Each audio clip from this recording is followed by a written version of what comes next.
Hello and welcome to the FinanceSmartz Entrepreneurship Series. Here is our host, Arul Nigam. Welcome back to the FinanceSmartz Entrepreneurship Series. Today, I'll be speaking with Brian Goren, the owner and Chief Schmooze Officer of Schmear. Welcome, Brian. So just to begin, could you please tell us a little bit about your journey as an entrepreneur and what inspired you to become an entrepreneur and build a business? Yeah, so I came aboard Schmear. So Schmear was started by one of my friends who I actually went to Hebrew school with. What is it now? 20 years ago, 18, 12, I'm getting old, 22 years ago. My friend Dave Fine, we're both from Baltimore. He had started Schmear as a kind of like a Tom's or a Warby Parker. He was kind of stuck in the mud of what he wanted to do. He was a history major, he was a communications major, but he was working in the nonprofit world and he wanted to figure out what he wanted to do with his life. And he wanted to do something like Tom's, like Warby Parker, buy something, give back. So he had help financing and he wanted to start with a food truck. And he thought that in the Jewish world, and food trucks were getting bigger. In 2012, 2013, he was beginning to have this idea of Schmear, which was basically buy a bagel, give back. Our motto was spread some good. So we would partner with local nonprofits around the city every 2 weeks. Anywhere from, there was a lot of different local Philly nonprofits that he worked with. And he had a partner that he had for about a year. He wanted to go somewhere new. I had quit my job in Cincinnati and he had asked me, do you want to come up to Philadelphia, see what I'm doing, all that good stuff. So I came up, wanted to do something different. I was running a restaurant at that point. And I wanted to do something on my own. I've always wanted to, I don't know if it was start a bar or a restaurant, but I always had this entrepreneur in myself. So to come up, see what we're doing in Philadelphia, came up, fell in love, got on the truck. It was like a 20-degree day. So it was freezing outside. So I bundled up, came up. I was like, I love this. I love the partnerships that he has with his customers. His employees, one of them were grad student, one of them was in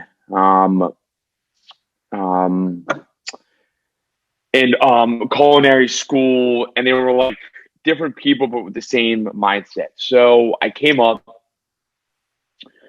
He actually hired me on the spot. Like I knew I was gonna get hired because we had a lot of the same thoughts, ideas, communication. So in 2015, I was hired. So it was about a year and a half after he started.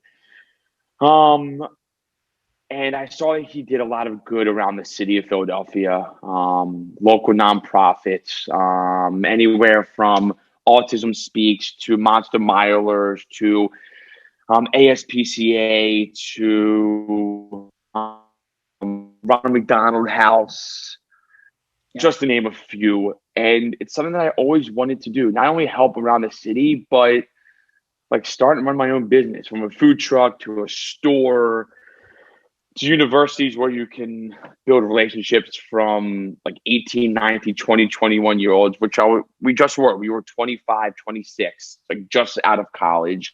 Yeah. So it was cool to see ourselves like right out of college, but also working with employees that were almost our age and customers. Yeah. And we wanted to see what we could do with it.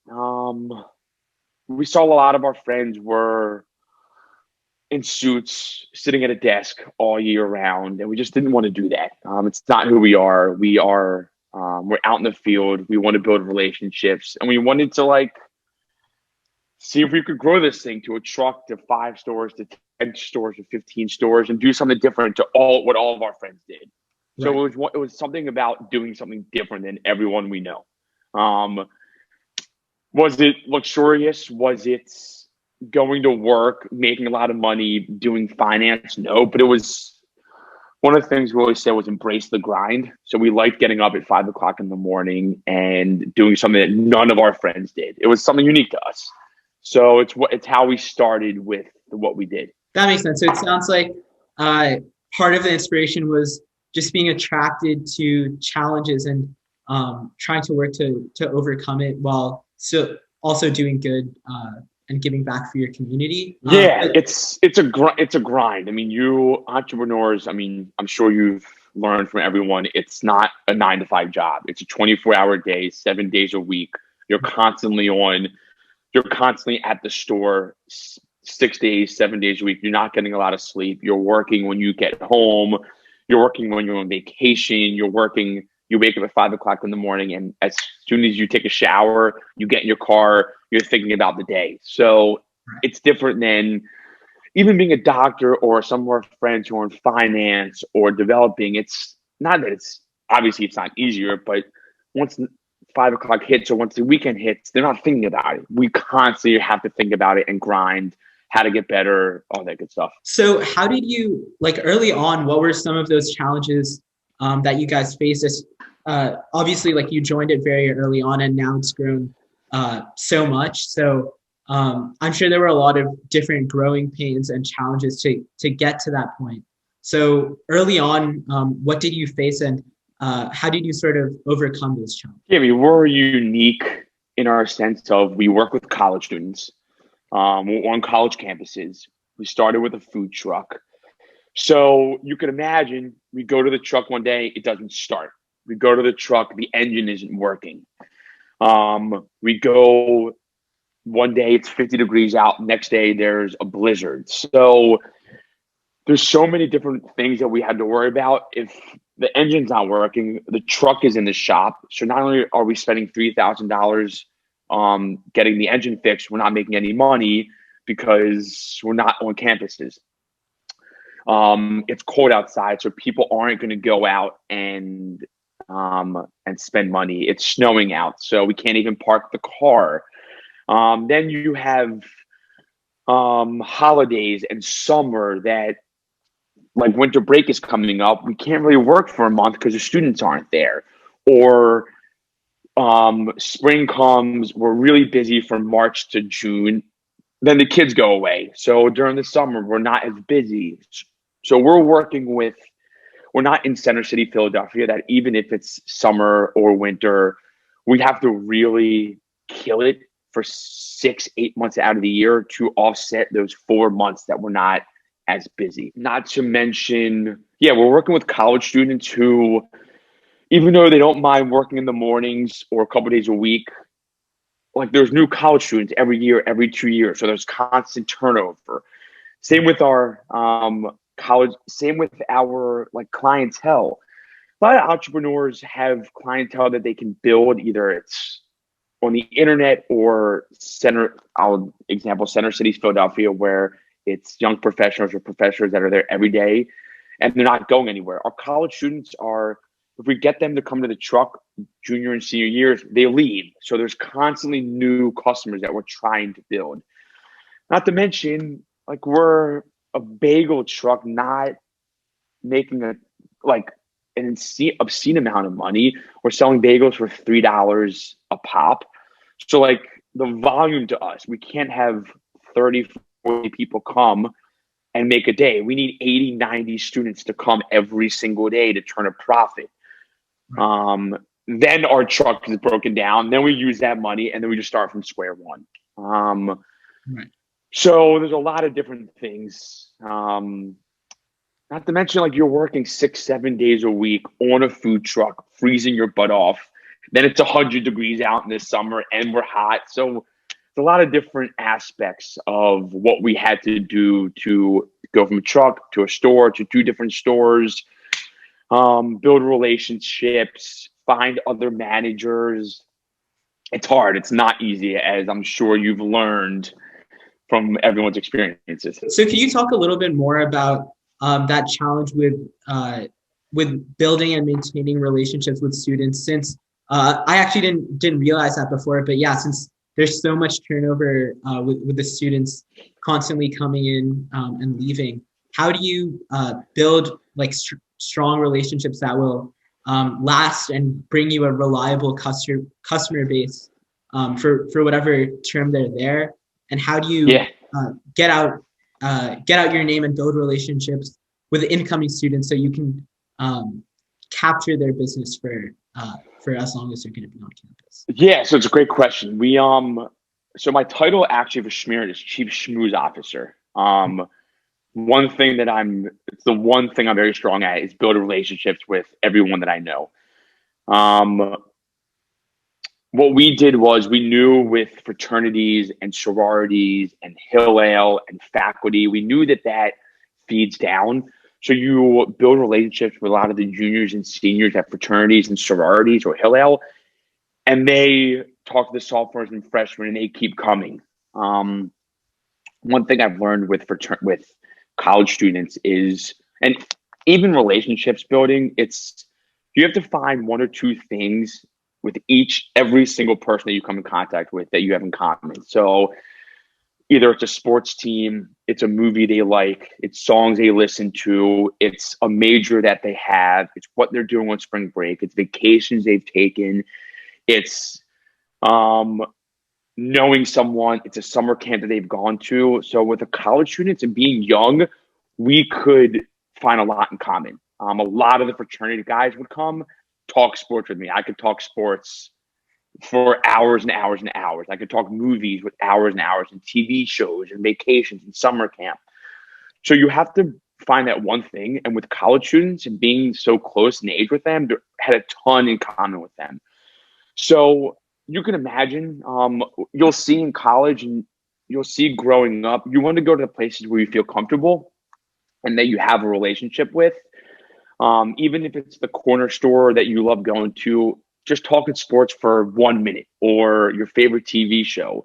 And you're not going to go to the random place everywhere because you don't feel as comfortable. You don't feel that you can talk about life with them. And that's what we did. We were really good at capturing them from freshman, sophomore year through their junior and senior year, through their fraternities, through their sororities. And a lot of these kids like to give back. They've built, in the last 6, 7, 8 years, I think philanthropy and foodies have come together. And I think a lot of these students love that. So I think they love coming to the truck because we build these relationships and we found something in common with all of the students. Okay, so it sounds like what you're saying is it's really building relationships is really about creating an environment or an establishment where people feel comfortable and where they feel like they can relate to your business. Yeah, it's being relatable. It's coming to the truck. Some kids we got into sports or TV shows so much that you could see people behind them get mad that we were talking so much. But being a food truck, really word of mouth is the only thing that can get us by. We don't have the money to market. It's hard to go against the Paneras or the corner bakeries or the Dunkin' Donuts or the Manhattan Bagels. Our word of mouth and our relationships are the only thing that could keep us going. Nothing else really. We could spend a few $100s to get in the local newspaper, like the Daily Pennsylvania, but that only goes so far. So build an environment that people wanted to go there, even if it's 20 degrees or 100 degrees, or even if they had class or they were late to class, they didn't care. They wanted to come. It was a good product. It's a unique product. And it's something that they couldn't really get anywhere else. That makes sense. And so can you talk a little bit more about that sort of difference between what you were mentioning with how a food truck sort of limits your ability to build certain types of recognition, I guess, and how that contrasts with your previous experience at before you were at Schmear, when you were at a brick and mortar restaurant. What are the sort of different challenges you face, and what are the different approaches you have to take to be sustainable and to grow? Yeah, so Schmear, what we do is we're a unique brand. We're bagels and build your own cream cheese and spread. So we 1,000 different combinations, from cream cheese and Nutella the vegan cream cheese, the gluten-free cream cheese, to a bunch of different toppings. It's what makes us unique. But being with a food truck, it's funny. We're a bagel shop, but we don't make our own bagels. We actually get them delivered every morning. We don't have the want-to, and it's not what we do. It's not the bagel itself. So the tough part is the recognition is we don't make our own bagels. Then we go to Restaurant Depot, and like our recipes are like ours, but we use like Philadelphia cream cheese. We use produce from different places. We get drinks from different places. So we get a lot of different items from a lot of different places, and it's hard to call it ours. I mean, our uniqueness and our spread are ours, but what we do, we get from all different places. So bagels, gluten-free bagels. So there were times where we would get to the truck one day and the bagel supply company like didn't give us our bagels or gave us the wrong bagels. So right there, we have to change up what we do. Someone comes to our truck and they want something specific and we don't have it. Then they're like, maybe we won't go to Schmear anymore because the first 2 times I went there, we wanted a French toast bagel. They didn't have French toast bagels. And they're like, screw this. Every time I go there, they don't have what we want. Compound that with not having the ability to spend money and to market to local places. Some people want to go into Dunkin' Donuts. They don't want to talk to anybody. They want to get up their bagel, order on their phone. They don't care if it's not as good of a product, not talk to anyone, and get out. So that's tough. And like I said, with the truck not being able to get out, or us getting hired to do an event and not being there every single day like we said we would. So there were times where we would get hired for an event Mondays, like 2 straight Mondays. We'd make a lot of money, but the college students expected us to be there.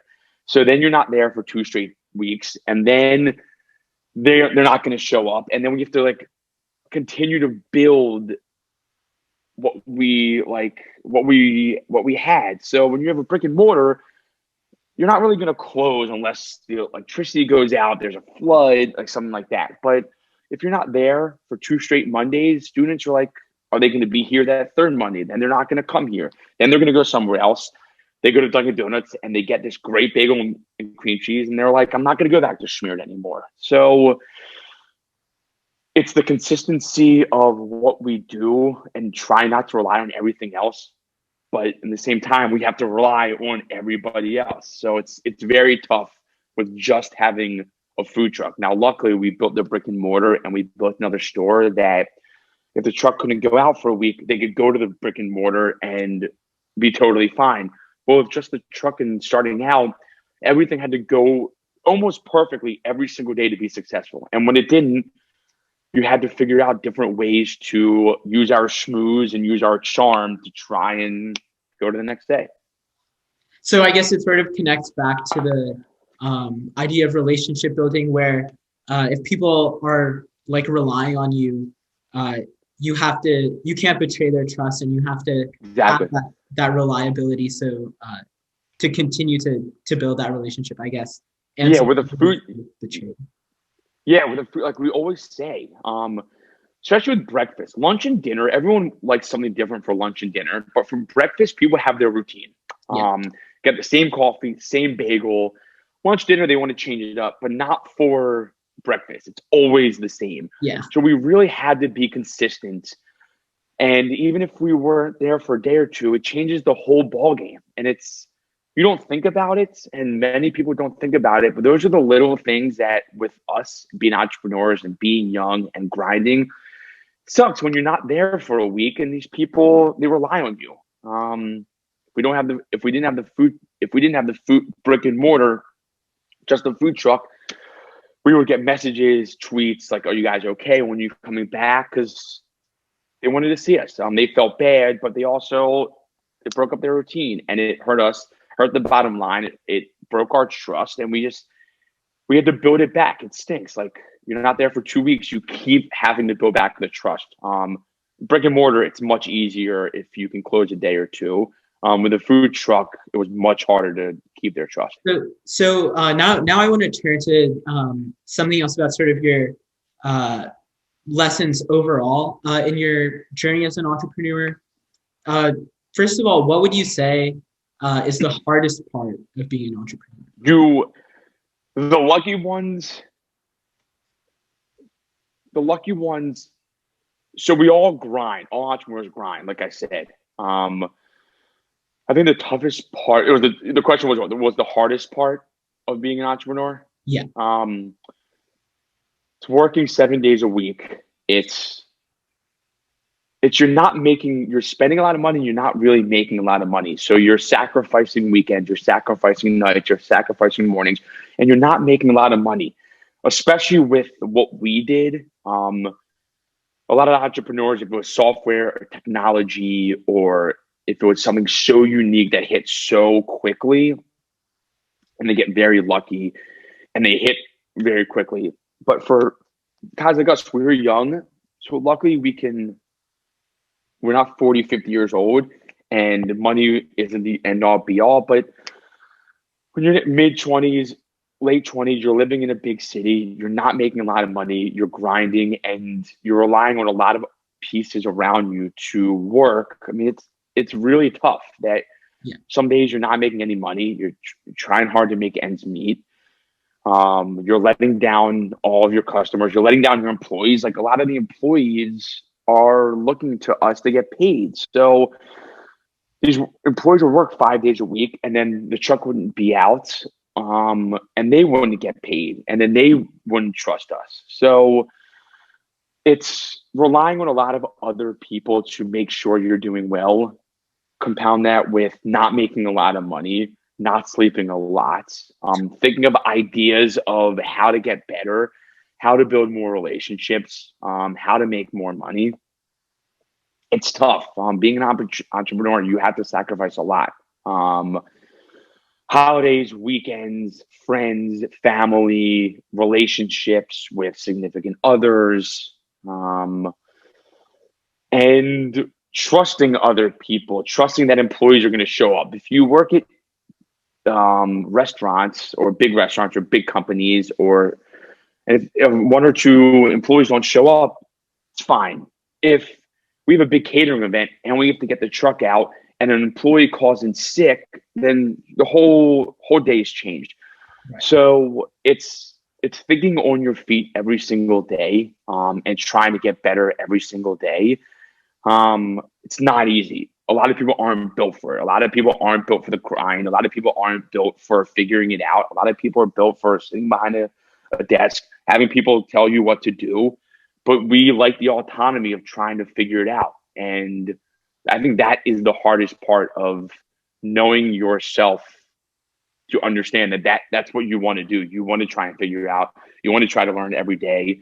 And even if it's really hard and you think and dark days are ahead and you think it's never going to get better, we've learned the last 6 to 8 months that, as terrible as it's been, and you don't think it's going to get better, that people around you, people want you to do well, friends and family want you to do well, and you just keep pushing, keep grinding, and it's going to get better. Even if you think it's the worst day imaginable, it's not. People worse off than you. You're going to wake up and you're just going to get better every day. And you have to put that into your mind when you're being an entrepreneur, that you just, once one problem hits, figure it out, next problem.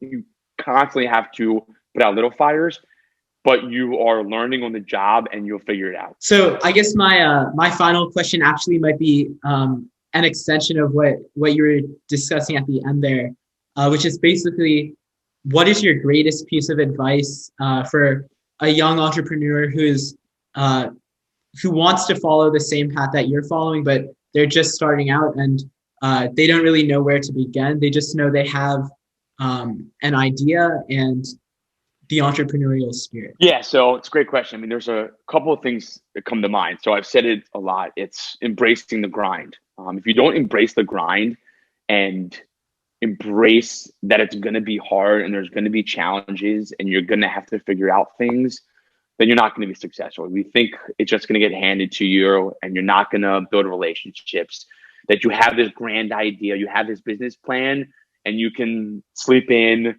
and you only have to work 5 days a week and you don't want to work weekends or nights, then you're not going to be successful. Number two is something that we always say is figuring it out. A lot of people that we know, they can't figure it out. I know it's like pretty broad, but just figuring it out. Like think of solutions, think of how to make it better. Think of your experiences, think of like read a book, go online, seek out advice, but figure out 3, 4, 5 different solutions and just think of what will get you over the hump. Even if it's like getting your hands dirty and cleaning the truck, or how to fix something on the truck, or fixing the refrigerator, driving the truck, getting a new ingredient, and building a new Schmear, but just figuring it out. Number 3 is any advice from friends, from family, from other entrepreneurs. Like take it all in. A lot of people, experiences help. You've learned a lot in your, what are you, 18 years old now? How old are you? 17. 17. Like you're going to learn so much even this year, next year, the following year. Take it all in, but ask everyone around you. So many people have been through so many experiences in their life. Take it all in, ask for their advice. I got 2 more. Number 4 is like trust your employees. They want to work as hard as you and they want you to succeed. I can't tell you, I mean, we've had 50, 60, 70 college students. Most of our students are college students, so we're lucky. Yeah, they want to sleep in. They don't want to sleep on weekends, but we've been very lucky. College students have like so much in their head that they want to share with you. If it's a new recipe, if it's how you do a process, I can't tell you, even today, we've been doing this for 7 years and the college students still give us new ideas. So don't be short-sighted. Don't don't have blinders. Like even if they're 18 years old and they're 10 years younger than you, they're going to have new ideas and it's helped us grow.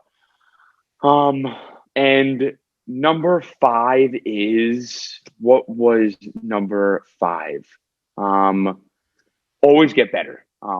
Dave and I, every single day, even if we work together that specific day, we have a 20 to 30 minute phone call together. And how do we get better? With employees, with marketing, with processes, with ordering, with inventory, with hours. Like every single day, you hear a lot of athletes say every practice they try to get better and better. It's not fake. It's just every single day it's learning how to get better and listening and seeing the world as it is, with COVID, with deliveries. It's something that we all need to do. And I think we all get complacent, and I don't think we all strive to get better every day. And I think if we do, we would be a much better place. But I think getting better every day, with what we do, regardless of your occupation, it's important. So I think those are the 5 things. Be happy, smile. We love what we do. Luckily, a lot of people don't. Try to find something that you love doing. Your friends and family and people around you want you to succeed. So like, don't be afraid, ask questions, and you'll do great. Awesome. I think that's really great advice for everyone listening or watching. So, and for me, I know that's going to be really helpful. So thank you so much. I really appreciate your time. Of course. Really helpful.